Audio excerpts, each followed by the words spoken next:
Pour ne rien manquer, abonnez-vous maintenant. Les vraies voix Sud Radio, le grand débat du jour.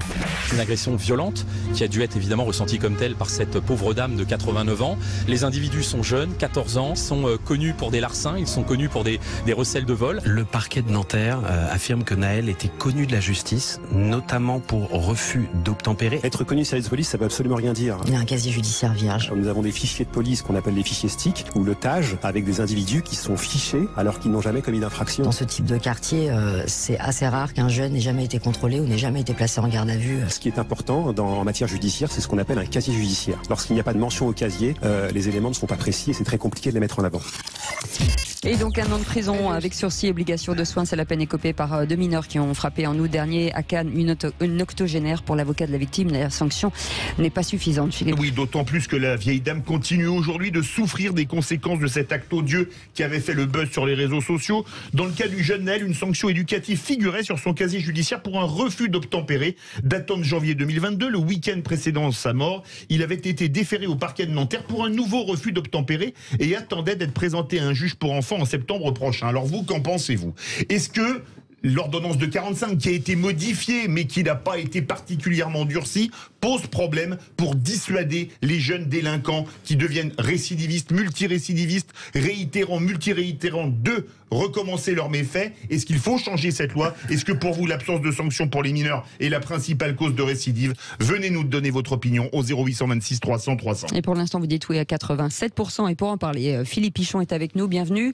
Bonsoir. Merci d'être avec nous sur Sud Radio. Vous êtes commandant honoraire de la police nationale, ancien commandant d'unité de la BAC 93 et auteur de ce livre Journal d'un flic publié chez Flammarion. Avant de revenir avec vous, Philippe Bilger, cette sanction estimée comme bien en dessous de ce qu'elle devrait être? Alors, l'ordonnance de 45, ça n'est pas une nouvelle, n'est plus du tout adaptée à la minorité d'aujourd'hui. Deuxième élément, je veux essayer d'être honnête. Il est évident que dans l'instant, je trouve la sanction scandaleusement faible. Mais j'aurais été face à ces 2 mineurs dont j'ai cru comprendre qu'ils avaient qu'ils avaient 14 ans, oui. Il n'est pas sûr que j'aurais requis différemment. Je veux dire par là que j'ai le sentiment que cet acte gravissime qui a été commis par eux, d'abord du temps à passer et l'indignation malheureusement commence à se déliter, et ensuite c'est une chose de vouloir qu'on les incarcère par une peine lourde, mais quand on les voit à 14 ans avec le profil qui est le leur, 1 an avec sursis, ça n'est peut-être pas si dérisoire que cela à partir du moment où s'ils renouvellent, on tient compte du sursis et ils repartent en prison avec le sursis révoqué et la nouvelle sanction. Donc, pardon, je ne fuis pas mes responsabilités, mais je voudrais bien distinguer le sentiment d'humeur que j'ai, qui me paraît représenter une réaction instinctive, avec ce que j'aurais peut-être demandé si j'avais été face à eux. Oui, ça s'entend. Voilà pourquoi moi j'aime Philippe Bilger, parce qu'il est honnête et qu'il a la justice chevillée au corps,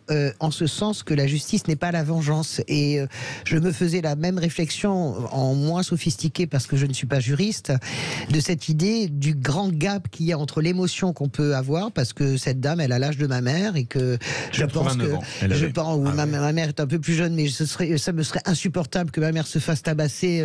Voilà, donc ça nous parle à nous tous, quelque part, les faits divers, et le fait qu'on a des gamins de 14 ans. Et je regrette tellement infiniment, moi vous savez, je suis pour l'ordre juste, chevillé au corps, je regrette tellement qu'on n'ait pas réussi à mettre en place dans ce pays une alternative à la prison pure et dure. Ségolène parlait bien sûr de l'encadrement militaire, tout le monde avait grimpé au rideau, mais cette idée-là, cette idée que passer par la case prison n'est peut-être pas la meilleure des choses quand on a 14 ans. Le sursis, je pense que quand même c'est une ombre portée, et pour répondre mais punir suffisamment. Et pour répondre à votre question, moi je crois que la peur du gendarme ne fait absolument rien quand on est ado. Je pense qu'il y a un tel sentiment à un moment donné d'impunité, de toute puissance. Peut-être que notre ami Philippe Pichon nous dira le contraire, mais je crois que au fond, que les mômes risquent 3, c'est même peut-être un honneur de se dire je vais faire 4 ans de violon, après tout je serai un caïd, je sais pas. Je suis pas loin de penser tout ce qui a été dit. Moi je trouve que les principes sur lesquels se base l'ordonnance de 45 qui est repris par le Code de justice pénale des mineurs, c'est quoi? C'est atténuation de la responsabilité pénale des mineurs. Voilà, avec un principe de non-discernement qui me semble assez normal jusqu'à un certain âge, et primauté de l'éducatif sur le répressif, ce qui me paraît être un principe pas absurde non plus. Donc, sachant cela, il faut quand même s'adapter à la délinquance des mineurs, à une violence qui est de plus en plus importante, pas seulement chez les mineurs, mais dans la société en général, et essayer de donner un sentiment de justice aussi aux victimes. Pour moi, ça doit passer par une solution, c'est de remettre aussi la responsabilité des parents au centre de ce genre d'affaires et que ça se règle entre adultes. Moi, le moment où David Lisnard a répondu immédiatement en enlevant l'emplacement, ça va peut-être faire dissension sur ce plateau, mais en enlevant l'emplacement de marché du père d'un des jeunes hommes qui a agressé cette grand-mère, j'avais trouvé ça pas totalement absurde parce que à cet âge, les parents sont encore responsables des enfants. Vous pensez que les parents doivent être responsabilisés lorsque leurs enfants se comportent mal? Appelez-nous au 0826 300 300. Je rebondis, Philippe Lichon, sur ce que vient de dire Mickaël, de dire la primauté de l'éducatif sur le répressif. Alors, mais dans cette sanction, il n'y a pas d'éducatif, en fait. Alors, je vais essayer de faire mien l'adage de Philippe Bilger, de penser contre soi-même. La question qui se pose, c'est les mineurs délinquants, puisque là on parle de mineurs délinquants, ont besoin d'une décision qui temporellement est proche de leur acte. Parce que le temps de l'adolescence, c'est ce que vous disiez, n'est pas le temps de l'âge adulte. Mais une fois qu'on a dit ça, je rappelle quand même que le droit des mineurs n'est pas un droit dérogatoire, mais une sorte de particularisme du droit pénal. Il me semble que le vrai sujet, vous avez parlé de récidive, c'est pas tellement la récidive, et je pense que Philippe sera d'accord avec moi, c'est la réitération. Alors quel est le distinguo? La récidive, c'est 2 condamnations pénales définitives, enfin une condamnation pénale définitive et une seconde qui se profile, qui ferait de vous un récidiviste, alors que la réitération, je vais vous donner un exemple 5. La même semaine, un gamin va voler 3 voitures. Il y aura eu, certes, peut-être un rappel à la loi. Elle est importante. Et en réalité, les services de police et peut-être de justice sont noyés sous ces gamins qui sont ces gamins. Qui réitèrent. Pardon, non, c'est délinquants, c'est pas des gamins. Qui sont réitérants. C'est intéressant. C'est ça le vrai sujet. Ce qui est le cas de Naël, par exemple, où on dit que... C'est vous qui dites vous-même qu'il y a 15 occurrences otage, c'est ce que j'ai entendu. Oui, c'est ça. Qui n'a jamais été condamné. Non, il a un casier. Alors c'est ça la réalité. Il a un casier judiciaire. Il devait passer visiblement devant le juge. On peut pas inventer le casier judiciaire. Je fais vraiment un aparté sur Naël. Ce qu'on entend est odieux. On a inventé un casier. Seul compte la mention au casier judiciaire. Il a une mention éducative. Il a 2 refus d'obtempérer. On lui a inventé du multirécidivisme, du narcotrafiquant. Et moi, quand l'avocat dit évidemment ces gamins dans les sites. 5 refus d'obtempérer. Oui, mais 5, 15, c'est tout ça pour charger la barque. Et quand bien même il aurait 15 refus d'obtempérer, c'est pas ça, non, mais ça, j'ai bien compris. C'est ça. Mais personne n'a dit que c'était un 5. Excusez-moi de vous le dire, à 17 ans, en vivant Pablo Picasso, il a un refus d'obtempérer avec une mesure éducative. Vous ne pouvez absolument pas dire, comme je l'ai entendu d'un certain nombre. Apparemment, il y en a 5. Et un refus d'obtempérer, malheureusement, ça n'est pas rien et ça met en péril la vie de personnes. Non, écoutez, évidemment, dans les faits, ça n'est justificatif de rien du tout. Excusez-moi, est-ce qu'on peut le laisser finir? Philippe. Merci, pardon. On se connaît, mais vous en rappelez plus. C'est d'où, je pense, qu'on parle bien de réitération et pas de récidive. Je pense que vous êtes d'accord ou tu es d'accord avec ça. Oui. Et donc, on ne sait pas traiter ça. La preuve, c'est que si ce gamin si on avait eu les moyens de bétonner, les moyens de connaître une enquête de personnalité, ce qu'on fait la plupart pour les grands, ce qui nous permet, lorsque la réquisition du procureur est possible, de le déférer maintenant dans les nouveaux dispositifs, ce qu'ils appellent le jugement à délai reproché, de le déférer directement au juge des mineurs. Je pense qu'on n'en serait pas là. Je justifie en rien l'acte. Bien qu'il y aurait des choses à dire, peut-être qu'on aura les choses à dire, parce qu'il y a quand même une vidéo qui dit des choses, ça me paraît moins simple qu'on se veut bien dire. La mort d'un gamin, mais c'est pas le sujet du jour, c'est sur le sujet. Mais je voudrais vous poser une question. Il y a certains pays où, pour les mineurs, vous faites un délit, le lendemain ou le surlendemain, vous êtes chez le juge, il dit par exemple une semaine de prison et vous partez directement une semaine en prison. Beaucoup d'États aux États-Unis. Oui, mais même en Europe. Hein. Non, mais je pense aux États-Unis, la législation, je pense à l'État de Washington, c'est extrêmement sévère. Est-ce que la solution, ce serait pas ça? Parce que, excusez-moi, mais quand vous voyez les deux gamins, on va me dire, ils ont 14 ans.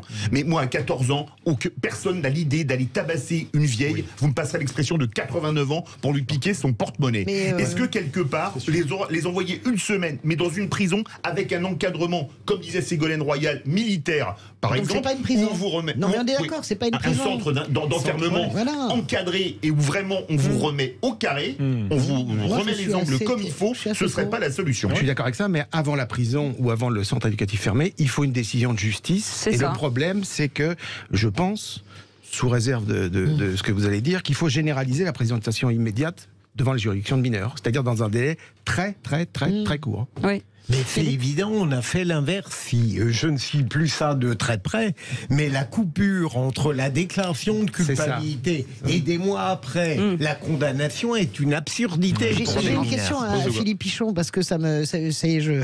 Dites pas Philippe tout court, il y en a trop. Oui.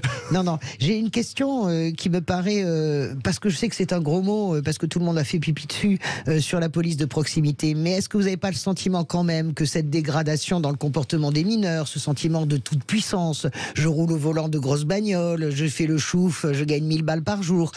Au fond, est-ce que ce sentiment-là n'aurait pas été atténué par le maintien de la police de proximité, cette capacité qu'ont les policiers, notamment de la BAC, notamment les gens de chez vous, de créer des liens avec la tête un peu dure du quartier, d'avoir la capacité. Est-ce que ça, c'est bini oui ou pas? Alors, la BAC, on avait des liens un peu particuliers qui n'avaient rien à voir avec la police. Pol Prox. Non. Non, mais ça, je sais très bien, mais au fond... Au fond, l'argument qui peut être donné, c'est que j'ai été en Seine-Saint-Denis pendant les années 90, la Pol Prox existait, on appelait ça l'îlotage à l'époque, ça n'a jamais empêché les émeutes urbaines. Ça n'a pas empêché. On est d'accord avec ça? Non, je sais pas, je vous pose, c'est un vrai questionnement. Et que c'est pas l'un ou l'autre, c'est-à-dire que... Je ne parle pas des émeutes, mais la dégradation au quotidien de la relation entre les policiers, tout ce qui représente l'autorité de l'État et ces ados, est-ce qu'il va bien falloir qu'à un moment donné, on fait tous partie du même pays, on est tous dans le même bateau. On ne peut pas imaginer à un moment donné qu'on va couper une branche qu'on considère comme malade et qu'on va s'en sortir. Ça n'existe pas. Ça ne marche pas comme ça, la vie. Je suis d'accord. Est-ce que... Mais la Pol Prox, pardon, je vous interromps, n'a pas été évaluée déjà. Et les rares évaluations qui ont été locales, ça a été une catastrophe quand même, il faut quand même le dire. Je me rappelle... Pour les petites infractions, je crois que ça pourrait être valable. Ça, je pense. Mais là, je rejoins ce qu'a dit Philippe, pour les infractions, lorsqu'on a deux jeunes de 14 ans qui agressent, ça renvoie à une sorte d'obscurité morale. Il faudrait savoir qu'est-ce qui passe dans leur tête. Des ados qui agressent des vieux pour leur piquer leur porte-monnaie, ça existe depuis la nuit des temps, pardon de te le dire. Excusez-moi, une question. Michael Sadoun, est-ce que le plan Borloo, par exemple, destiné, qui avait été proposé à Nicolas Sarkozy, aurait pu être... À Macron. À Macron, pardon, parce que vous m'avez parlé de ça tout à l'heure. À Macron, aurait pu être une solution. Moi, je vous dis très franchement, je pense que ça n'est plus une question de moyens dans ces quartiers. Je pense qu'il y a eu une débauche de moyens avec des milliards balancés avec des plans successifs pendant des années, que ça n'a jamais été une solution. Le département le plus pauvre de France, c'est la Creuse. On n'a pas les mêmes problèmes de délinquance. Donc il y a une question certainement de politique de la ville, d'enclavement, de bâtiments qui ont été construits, de densité, évidemment, de concentration de même population. Il y a aussi un problème, désolé, de culture et d'éducation. Et dans ce cas-là, il faut que l'État revienne dans ces territoires et use de la force qu'il a le droit d'utiliser. Voilà. Allez, 0826 300 300 avec Johan qui nous appelle de Marseille. Rebonsoir Johan. Rebonsoir Johan. Rebonsoir. Allez-y. J'abonde un petit peu dans le sens de votre intervenant. Philippe Pichon. Monsieur Pichon, voilà, merci. Pour moi, d'abord, la première responsabilité, c'est les parents. C'est quand vous avez deux gamins de 14 ans qui agressent une dame de 90 ans, comment ont été éduqués ces enfants? Qu'est-ce qu'ils ont dans la tête? C'est-à-dire, moi, à 14 ans... Avant de dire comment ils ont été éduqués, est-ce qu'ils ont été éduqués? Et puis quand on voit que le père porte plainte contre la mairie de Cannes, là, on tombe de l'armoire. On se demande, on se dit que sur l'éducation, ça a dû coincer un peu quand même. Allez-y. Alors, sur le fait que le père porte plainte, c'est pour d'autres trucs, mais effectivement, ça donne une idée un petit peu de comment ces enfants ont pu être éduqués ou pas. Dans la prise de conscience des mineurs, quand à 14 ans vous êtes en capacité d'agresser une dame pour lui voler son porte-monnaie, Je pense pas que d'aller passer une semaine dans un centre de rééducation, ça va changer beaucoup de choses. Parce que pour arriver à cet extrême-là, il faut quand même être très très dur dans sa tête. Quel avenir pour ces enfants? Laurent, moi Johan, pardon, je fais quand même très attention sur la question de l'éducation. Hein. Objectivement, hein, vous avez des gens très bien qui élèvent des monstres sans s'en rendre compte. Hein. Parce que si on part sur la question de l'éducation, vous avez quand même toute une frange de la classe politique qui passe sa vie à nous faire la morale sur l'éducation et la responsabilité des parents et dont les enfants refusent d'obtempérer, sont sniffés de coques et créent des accidents, je pense. Mais non, mais écoutez, soyons assez. On peut pas dire. Non, mais on peut pas dire que c'est pas la même chose. Je veux dire par là que il y a des gens. Il faut quand même pas imaginer que. Il y a une volonté intentionnelle de faire le mal. Écoutez, on peut pas dire. L'idée de responsabiliser les parents, je dis faites attention. Surtout quand tout le monde dit oui, mais moi, j'ai pas élevé mes enfants comme ça. On aimerait bien entendre Philippe Pichon justement sur ça. Moi, je suis pas là pour vous politiser le débat, mais la réalité, moi j'ai fait 10 ans en Seine-Saint-Denis en 1990-2000, c'est que depuis 40 ans, la défiance des jeunes, pour la plupart quand même issus des générations de la seconde ou de la troisième génération, la règle c'est la défiance et que la réponse pénale est très largement insatisfaite et que tant qu'il n'y aura pas une réponse ferme, je dis pas forcément carcérale, mais une réponse ferme, on pourra tourner autour du pot. Je vais vous donner un deuxième exemple, si vous permettez. On dit souvent, il y avait une expression, un procureur de Seine-Saint-Denis que je citerai pas, avait dit un jour, les noyaux durs de la délinquance en Seine-Saint-Denis, c'est 5%. D'abord, c'était étayé par un rien, et en réalité, c'est absolument faux. Quand on intervenait dans les quartiers les plus chauds de Seine-Saint-Denis, quand souvent des noms de poètes, vous avez remarqué ça, Neruda, Picasso, qu'ils n'ont pas lu, mais peu importe, c'est quand même des poètes. Il y a beaucoup de Français, même de gens qui vivent pas dans les cités, qui n'ont pas lu Pablo Neruda. Ça ne savent même pas qui c'est. Ils brûlent pas forcément des voitures. C'est de dire que il y a une forme de... Le mot de complicité va être fort, mais quand on intervenait, le gars, je parle pas de grands trafiquants là, je parle bien de petits trafiquants, comme ils remplissaient le frigo, la maman ne disait rien, le papa ne disait rien, la sœur ne disait rien, le petit frère ne disait rien. Ça, je l'ai vécu, on peut me raconter. C'est vrai. On peut me faire intervenir Françoise Dolto si on veut. C'est plus qu'un échec de l'éducation. C'est un échec de la misère aussi. C'est pourquoi est-ce que les parents, à un moment donné, pourquoi les parents à un moment donné en sont réduits à ce que ce soit les enfants qui remplissent le frigo et qui ferment les yeux. Que la France soit le pays dans lequel on laisse le plus les gens dans la misère. Non, j'ai pas dit ça. Les parents n'ont pas de moralité aussi. Oui, c'est ça aussi. Mais faites attention, c'est un terrain glissant parce que le jour où vous allez avoir un môme qui va déraper, vous regretterez absolument tout ce que vous venez de dire. Les mômes, comme vous dites, François, ils ont aussi leur liberté. Oui, mais il y a des phénomènes individuels et il y a des phénomènes aussi de masse. On peut percevoir que dans l'immigration récente, il y a quand même une plus grande permissivité, je dirais, à ce genre de phénomène que dans les vagues d'immigration qui leur ont précédé, qui vivaient dans les mêmes situations de misère et de précarité. Je veux bien tout ce qu'on veut. Je voudrais quand même qu'on transforme les cités françaises en espèce de repères de sauvageons pas éduqués par les parents parce que ça n'est pas vrai. Personne n'a parlé comme ça. Votre discours. Mais François Mitterrand dit ça. Vous entendez pas en fait. Vous parlez des vagues d'immigration, tout à fait permissive à ça. Et donc de quoi vous parlez à part faire une généralisation? Je parle du fait qu'il y a 50 ans, il y avait des gens qui vivaient exactement dans les mêmes conditions sociales et qu'il n'y avait pas les mêmes phénomènes. Vous êtes en train de me dire que on généralise. Vous faites de la généralisation, vous ne faites que ça. Bien sûr que si. Vous dites ces populations perméables. C'est multifactoriel. De quoi vous parlez? C'est multifactoriel. Merci beaucoup Philippe Pichon d'avoir été avec nous, commandant honoraire de la police nationale, ancien commandant d'unité de la BAC 93 et ce livre que vous pouvez relire, Journal d'un flic, publié chez Flammarion. Merci d'avoir été avec nous. Dans un instant, on fait une petite pause et à suivre un grand moment. Qui c'est qui l'a dit? À tout de suite.